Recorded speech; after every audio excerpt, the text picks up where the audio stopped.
श्री ठाकुर परमाराध्य जगज्जननी श्री श्री बड़मा परम पूज्यपाद योगाचार्य श्री श्री बड़मा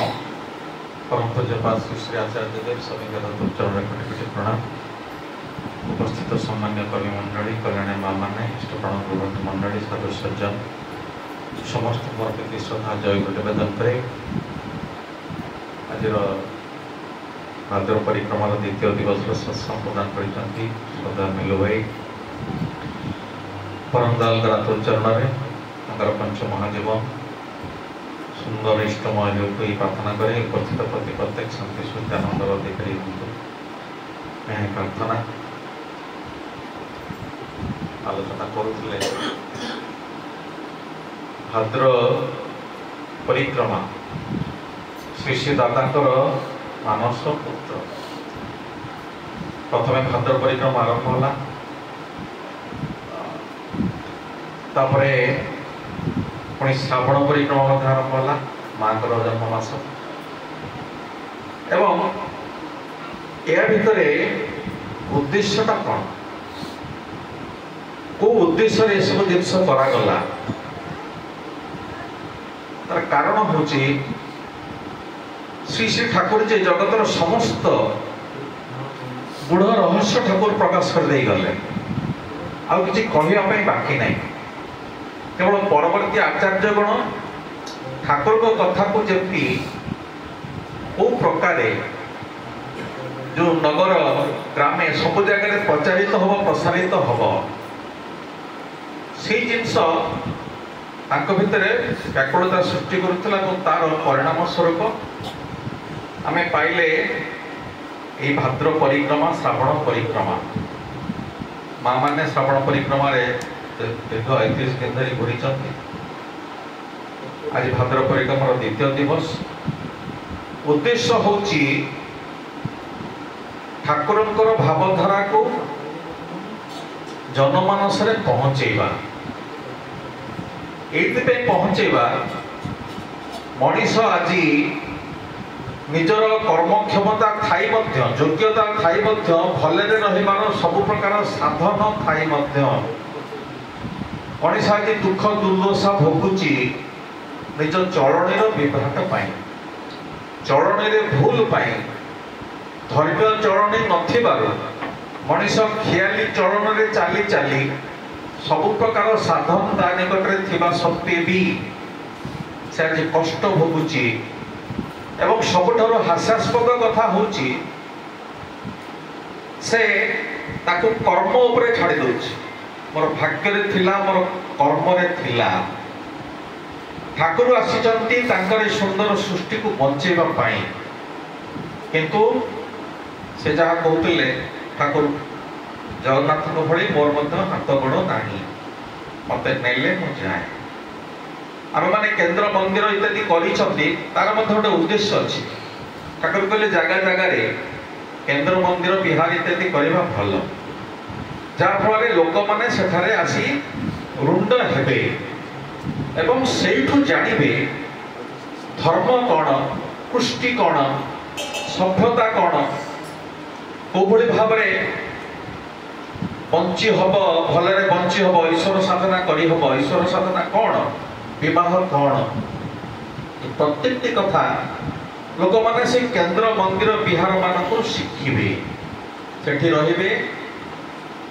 रीति सेठी रहिबे अधर्जु सेठी जाजक कर्मी माने रहिबे एवं समान संस्पर्श जो मैंने आसबे से गोटे गोटे देव मनीष ही उठिबे केन्द्र मंदिर विहार इत्यादि कालक्रमे यूनिवर्सिटी गढ़ी उठिबो ताहा गोटे गोटे विश्वविद्यालय परिणत हम जो मनीष जीवन कथा शुणव जीवन शिक्षा लाभ कर आम जो शिक्षा लाभ करुचु मान जीवन रे 10% लगुच कि नहीं सन्देह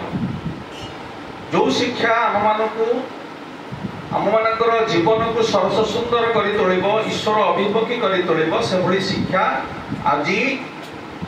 जनमानस कोठी नहीं।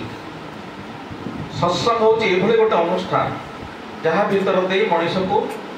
ईश्वर लाभ करिवार अत्यंत सहज सरल एवं समय उपयोगी कौशल ठाकुर देदेले वेद वेदांत रही आर्य सभ्यता आरंभ समय वेद वेदांत रही किंतु से वेद वेदांत को लोकाभिमुखी करवा समय अनुक्रमे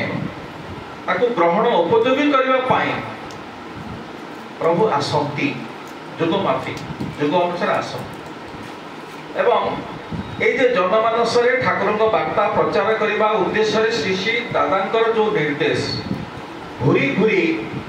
विभिन्न जगार ये परिक्रमा सत्संग अनुष्ठित हम एवं जो जो जगह मानक वर्तमान रात तो जहाँ कहते जो जो जगह मानक आगुरी से जगार हम ना तार्थ नुआ नुआ जगार ठाकुर ये वार्ता प्रचार हम जहाँफल लोक मैंने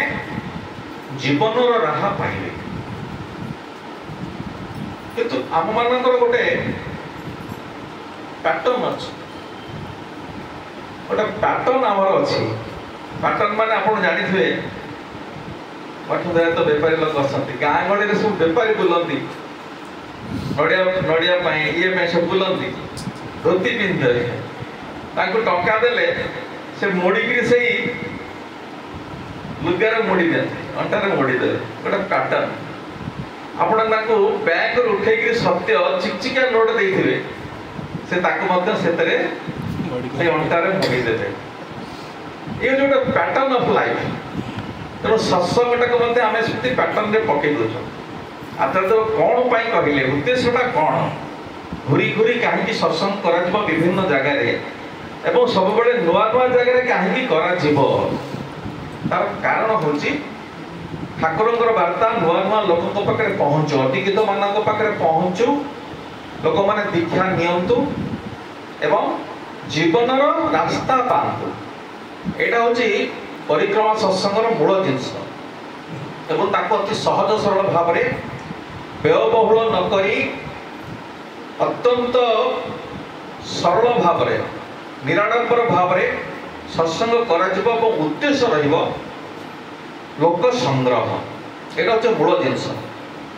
बर्तमान आचार्य आड कर डीपी वन गोटे मेसेज देती आम सत्संग विहार भुवनेश्वर कारण गोटे मास धरी आम मैंने व्यस्त रहा सत्संग तेणु जो डीपी वार करवा दीक्षा कर जो गोटे आम मान जो जिल थिला सेटा हूँ हैंपर हो पारे तेणु यार भर समय बाहर करी आमको जमी डीपी वर्क और दीक्षा को कंटिन्यू करे से अनुक्रम यहाँ समस्त दायित्व भाई मान दायित्व माँ मान दायित्व कर्मी जो पांचाधारी कर्मी मान दायित्व प्रत्येक दायित्व आम यार सुजोग उठेबा फायदा उठेबा जो जो जगह सत्संग होची से भाई संस्पर्श आसवा लिस्ट बाहर करवा से जगह को मैंने दीक्षा नहीं किंतु करूना डीपी से केमती कर पड़ो यार डाटा आमको आगुरी संग्रह करा पड़ो आम लिस्ट कर ये जगह हम सका बेला ये जगह 11टा बेले ये जगह संध्या बेले किंतु आमको लिस्ट बाहर करा पड़ो से जगह कौ मैंने दीक्षा नहीं किंतु करूना एवं से भाई को कहवाई पड़ो से डाकिबे सत्संग बसरे निज आलोचना गुड़िक हम शुणे पुणी थे पुनस्मरण कर संभावना सृष्टि हम यहाँ हूँ मूल जिनस एवं एक व्ययबहुल करवा ना कारण व्ययबहुल कले अनेक सत्संग दवाई भय करेंगे जिते जिते सत्संग अधिक हुए से भल लोकों पाखे आम ठाकुर वार्ता पहुँचे पार ठाकुर कहते जंगल में गोटे सुंदर अत्यंत सुमधुर गंधयुक्त गोटे फूल फुटी गोटे गचरे पवन जदि न बहे ताहले तार बास्ना विच्छुरित हो पारिब नाही से भाव में प्रभु जी आसी जीवन वार्ता नहीं बंचा बढ़िवार कथा नहीं मनीष को ईश्वर विमुखी करने सहज सरल मार्ग नहीं श्री ठाकुर आसी वार्ता पूर्वपल्ली में पहुँचार दायित्व हूँ आम लोक मैंने विशेष भाव में आम देखुं आर्य सनातन धर्म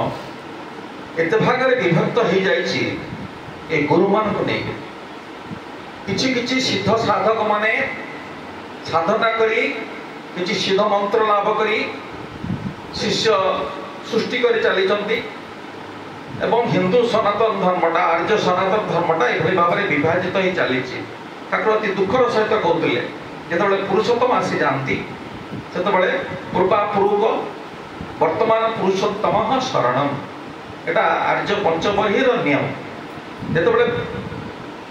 ମାନେ ପୂର୍ବବର୍ତ୍ତୀ ମାନଙ୍କୁ ପରିପୂରଣ କରି ବର୍ତ୍ତମାନ ପୁରୁଷୋତ୍ତମ ଆସି ଯାଇଛନ୍ତି ସେ ସମସ୍ତଙ୍କର ଗ୍ରହଣୀୟ ଏବଂ ଯେତେ ଗୁରୁ ସେମାନେ ସମସ୍ତେ ସେଥିରେ ସାମିଲ ହେଇଯିବା ଉଚିତ। ଯେଉଁଭଳି ଭାବରେ ସତୀଶ ଗୋସ୍ୱାମୀ ହେଇଥିଲେ। ସତୀଶ ଗୋସ୍ୱାମୀଙ୍କର ବଂଶଧର ଚୈତନ୍ୟ ମହାପ୍ରଭୁଙ୍କର ଭକ୍ତ, ସେଇ ବଂଶର ବଂଶଜ ହଉଛନ୍ତି ସତୀଶ ଗୋସ୍ୱାମୀ, ପରମ ସାଧକ, ବିରାଟ ସାଧକ। ତାଙ୍କର ମଧ୍ୟ 10,000 ଊର୍ଦ୍ଧ୍ୱ ଶିଷ୍ୟ ବି ଥିଲେ ଏବଂ ଠାକୁରଙ୍କ କଥା ଯେତେବେଳେ ଶୁଣିଛନ୍ତି ଠାକୁରଙ୍କ ପାଖକୁ ଆସିଛନ୍ତି, ଆଲୋଚନା ହେଇଛି। ଠାକୁର କୌଣସି ବିଶେଷ ତତ୍ତ୍ୱ କଥା କହିନାହାନ୍ତି। ଠାକୁର ଗୋଟିଏ କଥା ମାତ୍ର କହିଲେ, ଉପଭୋଗର ସାମଗ୍ରୀ, ଉପଭୋଗର ବସ୍ତୁ ସାମ୍ନାରେ ପାଇ ଯିଏ ତାଠାରୁ ମାନେ ସେ ଲୋଭକୁ ଏଡ଼େଇ ଯାଇପାରେ, ତା ପ୍ରତି ଆକର୍ଷିତ ନ ହୁଏ, ସେ ହେଉଛି ପ୍ରକୃତ ସାଧକ। ମାନେ ଲୋଭନୀୟ ବସ୍ତୁ ବା ଉପଭୋଗର ବସ୍ତୁ ସାମ୍ନାରେ ପାଇକିରି ଯିଏ ନିଜକୁ ସେଥିରୁ ଦୂରେଇ ରଖିଦେଇପାରେ ସେ ହେଉଛି ପ୍ରକୃତ ସାଧକ। ଏଇ କଥାପତ୍ରକ ସତୀଶ ଗୋସ୍ୱାମୀକି ବହୁତ ପ୍ରଭାବିତ କଲା ଏବଂ ତାଙ୍କର ସମସ୍ତ ଶିଷ୍ୟଙ୍କ ସହିତ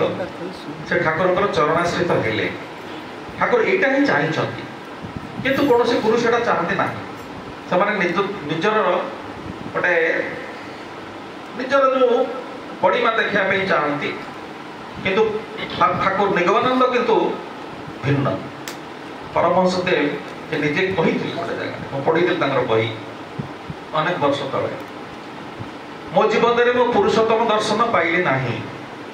ଯଦିଓ ତାଙ୍କର ଶେଷ ଭାଗରେ ଠାକୁର ଜନ୍ମ ନେଇ ସାରିଥିଲେ। ମୋ ଜୀବନରେ ପୁରୁଷୋତ୍ତମ ଦର୍ଶନ ପାଇଲି ନାହିଁ, ତୁମେମାନେ ଯଦି ପାଅ ତାହେଲେ ଗ୍ରହଣ କରିଯିବ। ଏଇଟା ସ୍ୱାମୀ ନିଗମାନନ୍ଦ ସରସ୍ୱତୀ ଦେବ କହିଥିଲେ, କିନ୍ତୁ ତାଙ୍କ ଶିଷ୍ୟମାନେ କିନ୍ତୁ ଏହା ବୁଝନ୍ତି ନାହିଁ। ତେଣୁ ଏଭଳି ଅବସ୍ଥାରେ ଆମେ ପହଞ୍ଚିଛନ୍ତି। ବର୍ତ୍ତମାନ କର୍ମରେ ଅଛି ବୋଲି କହି ଲୋକେ ଓଟ ନିଜର ରକ୍ତ ପିଲା ଭଳି, ଓଟ ଯେତେବେଳେ ସିଜୁ ଗଛ ପତ୍ର ଖାଏ,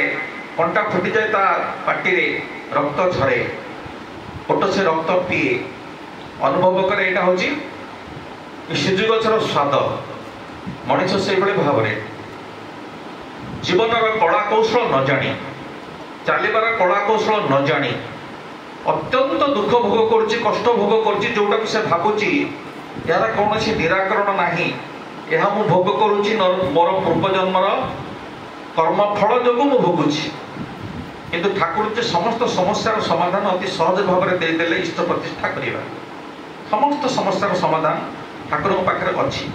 ଠାକୁର ଆମକୁ ଦେଇଗଲେ ଏବଂ ସେ ଜ୍ଞାନର ବିରାଟ ଭଣ୍ଡାର ନେଇ ଆମମାନେ ଘୁରୁଛନ୍ତି। ବିଭିନ୍ନ ସତ୍ସଙ୍ଗରେ ବିଭିନ୍ନ ଆଲୋଚନା ଶୁଣୁଛନ୍ତି। ସେ ବାବଦରେ କୌଣସି ପ୍ରକାର କମତି ନାହିଁ ଆମମାନଙ୍କ ଭିତରେ। ବହୁତ ଜିନିଷ ମାନେ ଜାଣିଛନ୍ତି, କେବଳ ଆବଶ୍ୟକ ହେଉଛି ତାକୁ ପରିବେଷଣ କରିବା ଏବଂ ସମାଜକୁ ବର୍ତ୍ତମାନ କ୍ଷୟମୁଖୀ ସମାଜ, ଆର୍ଯ୍ୟ ସନାତନ ଧର୍ମ ଏଭଳି କ୍ଷୟମୁଖୀ ଅବସ୍ଥାକୁ ଆସିଯାଇଛି, ବଞ୍ଚେଇବା କଷ୍ଟ ହେଇଯିବ। ଭୁବନେଶ୍ୱରରେ ଯେତେବେଳେ ମହାଦୀକ୍ଷା ଦିବସ ହୁଏ, ହଜାର ହଜାର ଦୀକ୍ଷା ହୁଏ, ଗୁରୁ ପରିବାର ଯେତେବେଳେ ଆସନ୍ତି ସେତେବେଳେ ତାଙ୍କ ପାଇଁ ମଧ୍ୟ ହଜାର ଦୀକ୍ଷା ସତ୍ସଙ୍ଗ ବିହାର ଭୁବନେଶ୍ୱରରେ ଆୟୋଜନ କରାଯାଏ ଏବଂ ଏହି ଦୀକ୍ଷା ଆମେ ଆଣୁ ବିଶେଷ ଭାବରେ ବସ୍ତି ଅଞ୍ଚଳରୁ, କାରଣ ସିଭିଲାନ ଅଞ୍ଚଳରୁ ଏତେ ଦୀକ୍ଷା ଆସିବ ନାହିଁ। ବସ୍ତି ଅଞ୍ଚଳ ଲୋକମାନେ ହିଁ ସପୋର୍ଟ ଦିଅନ୍ତି। ବର୍ତ୍ତମାନ ସେଇ ବସ୍ତି ଅଞ୍ଚଳରେ ପାଖାପାଖି 28ଟି ଚର୍ଚ୍ଚ ହେଇଗଲାଣି ଏବଂ ଠାକୁରଙ୍କ ଫଟୋକୁ ହଟେଇକିରି ପ୍ରଭୁ ଯୀଶୁଙ୍କର ଫଟୋ ସେଠି ରଖି ଦିଆଗଲାଣି। ଆମେମାନେ କିନ୍ତୁ ଭାଦ୍ର ପରିକ୍ରମା ଜୋରସୋର କରିକି ଆୟୋଜନ କରି ନିମନ୍ତ୍ରଣ କାର୍ଡ ଛପେଇ କେତେ ରକମର କରି ଚାଲିଛନ୍ତି। ଏ ଦିଗ ପ୍ରତି ଆମମାନଙ୍କର ଧ୍ୟାନ ନାହିଁ। ଏବଂ ଆଉ ଗୋଟେ ସମ୍ପ୍ରଦାୟ ଆପଣମାନେ ଜାଣିଛନ୍ତି, ସେମାନେ କୋଉଭଳି ଭାବରେ ପ୍ରବଳ ବେଗରେ ଲାଗିଛନ୍ତି, ଯେହେତୁ ବିଦେଶୀ ଫଣ୍ଡିଂ ହେଉଛି, ପ୍ରଚୁର ଟଙ୍କା ଦରଦାମ କରିକିରି ହିନ୍ଦୁ ଝିଅମାନଙ୍କୁ କିଣି ନେଉଛି, କନଭର୍ଟ କରିଦେଉଛି। କୋଉଭଳି ଅବସ୍ଥା ଦେଇ ସନାତନ ଧର୍ମ ଆଗେଇଛି ଏବଂ ସବୁଠୁ ବଡ଼ ଭୟାନକ ହେଉଛି झील मैंने वर्तमान पुओ ही जाउछन झील मैंने पुओ ही जाउछंती एटा सबुठ बड़ भयानक जिनस कहीं ना तांको हजार हजार वर्ष धरी नारी को पुरुष चापी रखिला वर्तमान मुक्त हबार समय आमे माने मुक्त हो उद्भट चिंताधारा झील मान भीतर पशि एवं एटा तांकर मनस्तत्व को एभली भाव में विकृत करुच्ची सुसंतान जन्म दबा स्वामी प्रति अतिमात्रा श्रद्धाशील हवा उचित स्वामी प्रति आनुगत्य स्वीकार करने उचित यहाँ हूँ तार फर्मुला ये फर्मुला से मैंने जानती ना विकृत अवस्था कम चली जाती झील मैंने चाहूना जे स्वामी हे बड़ हूँ अत्यंत माने कि विषम अवस्था कम मैंने आसी जाती झील मैंने चाहते समवयस्क हो वर्षे 2 वर्ष बड़ हो पुओटा को से विवाह करेंगे जहाँ फल से पुओटा को निजर कंट्रोल रखिपारे कारण झील को ईश्वर सृष्टि करती अधिक मेधा शक्ति देकर अधिक ज्ञान देकर सृष्टि करते गोटे 25 वर्षर झील भितर जी ज्ञान गोटे 30 वर्षर पुओ भितर से ज्ञान ताठर कम बयस पुओ जदि हुए कौन गोटे परिस्थिति से झीलटा जिते सुंदर डिसीजन नहीं पार से पुओ नहीं पार ना तेणु बह गोटे बयसर पार्थक्य ऋषि मैंने करते कन्याटा जो भाव में निजक सब बड़े कनिष्ठ बोली भावे बड़ को श्रेष्ठ बोली भावे ये भावटा वर्तमान उल्टा हो जाए। द्वितीय जिनस जोटा अति अलार्मिंग ता हूँ जो परिमाण रे झील माने चाकरीमुखी होती से प्रजनन प्रवृत्तिटा प्राय क्षय पाई जाऊँ माँ हबार आवेग माँ हबार आग्रह पूरापूरी माने हजी हजी गलानी संतान जन्म गोटे गोटे सेकेंडरी जिनिस जोटा ईश्वर सृष्टि रे गोटे नारीर सृष्टिर उद्देश्य होची से ये सृष्टि को दिव्य संतान दे समृद्ध करिब ये धारणाटा झील मैंने भूली भूली गले एवं बर्तमान जो रेट रे बापा माँ झील को प्रस्तुत करुचंती चाकरी उद्देश्य पाठ पढ़ाऊँ चाकरी उद्देश्य 15% कि 20% जदि ब्रेनी कौन झील मैंने रहिले कौन बापांकर जदि केवल झील संतान से क्षेत्र में ता भीतर जो ब्रेनी झीलटी ताकू चाकरी बाकरी करेकरी भविष्य में से बाबा माँ को साहाय्य करे ये आशा करे एवं ये उद्देश्य श्री श्री आचार्य देव वर्तमान से सम्मति प्रकाश करुँच किंतु बाबा माँ चाहूना झील को कौ भाई भाव में गोटे उत्तम गृहिणी रूपांतरित करी से क्यों भाव में स्वामी केन्द्रिक जीवन नहीं सुसंतान जननी ही तार नारी जीवन को सार्थक कर से दिगरे ट्रेनिंग दबार माने आवश्यकता जे प्रचुर अच्छी माँ मैंने बुझती ना समस्ते मुझे जो डीपी आगे बुलला भितर गोटे विराट अभिज्ञता माँ कौन करुँच ना कंप्यूटर कर ग्रेजुएशन पर कौन करुँच ना कंप्यूटर कथा हूँ सत्य आम निकट में भुवनेश्वर सहर अच्छी से जाइए गोटे कम आधार कार्ड किसी संशोधन करने 14-15 जन झील गोटे सिकिल पुओ भी ना 15 जन झील कंप्यूटर धरी बस विभिन्न कार्य कर रक्षा कर किए समाज मुझे थर कही कथाटी कंधमाल आउ थे कहीदे झील मान चाकरी से जगह निहाती आवश्यक हो पाए यदि बापा आर्थिक क्षमता ना खाली झील संतान से क्षेत्र में जितोटी झील अच्छा भितर ब्रेनी जी उच्चतर पाठ पढ़ातु उच्च शिक्षा दिंतु सहयोग करूँ से जमी गोटे अत्यंत सम्मानजनक स्थान निजक नियोजित करें सम्मानजनक जो सम्मान पाई हम इज्जत पाई हम से भली जगह चाकरी कर एवं विवाह परे शशुर घर सहित सहृदयता मेंटेन करी बापा माँ को पोषण दवाई शशुर घर अनुमति नि पारे एते उभय शशुर घर और बाप घर उभय उपकृत हे किंतु जिते झील समस्त तुम चाकरी देव समस्ते चाकरी करेंगे एभली चिंतार जो कथा मुझे कहूली कंधमाल कंध मैंने गाय कि नहीं हल करती अजब कथा गाय द्वारा समाज गाय द्वारा हल करा जाए एवं गाय यदि हल करे कौन हुए से छुआ जन्म कर बाछुरी जन्म दे पार एवं जो बाछुरी जन्म दब से बाछुरी बंचब गाय क्षीर भी दब दब कौटू केमती दब कारण से हल टाणुच ता फल जदि यही अवस्था चले सबु जगह गौवंश निपात हो